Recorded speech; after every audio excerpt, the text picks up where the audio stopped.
اسد کیسر صاحب جی میں آج اس معزز ایوان کی توجہ اس طرف دلانا چاہتا ہوں کہ یہ جو مسلسل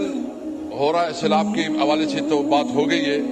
اور ہم سیلاب کے حوالے سے یہ ضرور بات کریں گے کہ جو پنجاب میں اس وقت سیلاب ہے،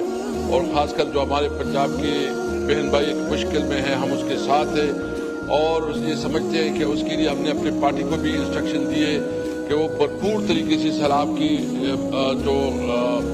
اس وقت ڈیمیجز ہے اس پہ جو ہے نا کوشش کرے کہ وہ بھرپور طریقے سے عوام کے پاس جائے، ان کی دکھ درد میں شریک ہو،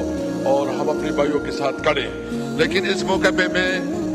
آج ہم نے فیصلہ کیا ہے کہ ہم احتجاجاً واک آؤٹ کریں گے، اور واک آؤٹ کا بنیادی مقصد یہ ہے کہ اس وقت یہ نظام جو چل رہا ہے یہ ظلم اور جبر کی بنیاد پہ چل رہا ہے، ایک فاشسٹ طریقے سے چل رہا ہے،